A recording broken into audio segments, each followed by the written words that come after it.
আমাৰ দলপতি ৱাজেদ আলী চৌধুৰী ডাঙৰীয়াই 6 জনগোষ্ঠীৰ জনজাতিকৰণৰ ওপৰত আলোচনা কৰাৰ কাৰণে অধ্যক্ষ ডাঙৰীয়াক আমি অনুমতি বিচাৰিছিলোঁ আৰু অধ্যক্ষ ডাঙৰীয়াই আজি অনুমতি দিছে।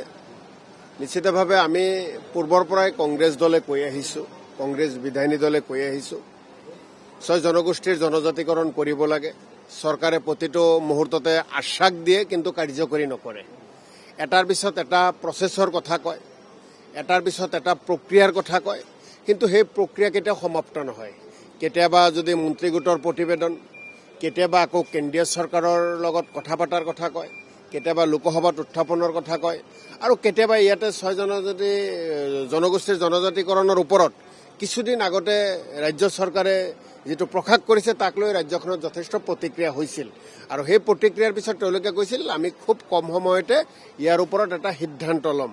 কিন্তু আজিও ৰাজ্যখনত 6 জনগোষ্ঠীৰ জনজাতিকৰণৰ কাৰণে সেই জনগোষ্ঠীয় নেতা বা সেই জনগোষ্ঠীয় দল সংগঠনে বা ৰাইজে জনজাতিকৰণ বিচাৰি আছে আৰু আমি কংগ্ৰেছ দলৰ ফালৰ পৰাও আমি জনজাতিকৰণ কৰাটো বিচাৰোঁ। কিয় বিধানসভাত বাৰে বাৰে এইবিলাকৰ তথ্য দিয়াৰ পিছতো কাৰ্যকৰী নকৰে নিশ্চিতভাৱে আজি জানিবলৈ চেষ্টা কৰিম আৰু আজিও আমাৰ পবিত্ৰ বিধানসভাত কংগ্ৰেছ বিধায়িনী দলৰ পৰা স্পষ্টভাৱে চৰকাৰৰ ওচৰত দাবী থাকিব 6 জনগোষ্ঠীক জনজাতিকৰণ কৰিব লাগে। তাকেই এইটো সদিচ্ছাৰ অভাৱ। এই মুহূৰ্তলৈকে যিখিনি কথা দেখিছোঁ, যিখিনি কথা বুজিছোঁ, সদিচ্ছাৰ অভাৱ। সদিচ্ছা থাকিলে কৰিব পাৰে, বক্ৰ পথেৰে লৈ গৈ ইয়াক স্তব্ধ কৰিব বিচাৰে। কিন্তু আমি কৈছোঁ একেবাৰে যিখিনি কথা ক'ব অসমৰে 6 জনগোষ্ঠীৰ মানুহ অসমৰে সকলোৱে ভূমিপুত্ৰ, গতিকে তেখেতসকলৰ লগত এনেকুৱা কথা ক'ব নালাগে যিখিনি কথাত তেওঁলোকে মনত দুখ পায়, কষ্ট পায় বা দীৰ্ঘদিনীয়া দাবী পূৰণ নহয়। তেনেকুৱা কথা ক'ব লাগে যিটোত সমাধান আছে, কাৰণ এইখন অসমতেই আমি থাকিব লাগিব সকলোৱে। এইখন অসমতে অসমৰ ৰাইজৰ ভোটেৰে চৰকাৰ হৈছে।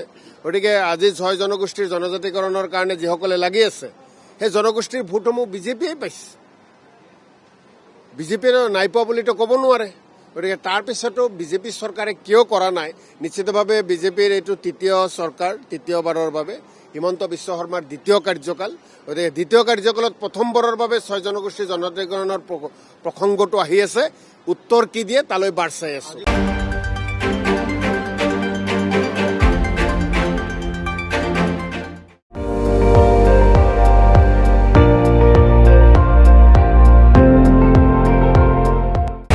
আপুনি চাই আছে ND24, সৰ্বশ্ৰেষ্ঠ নহয় সৰ্বোত্তমৰ দৌৰ।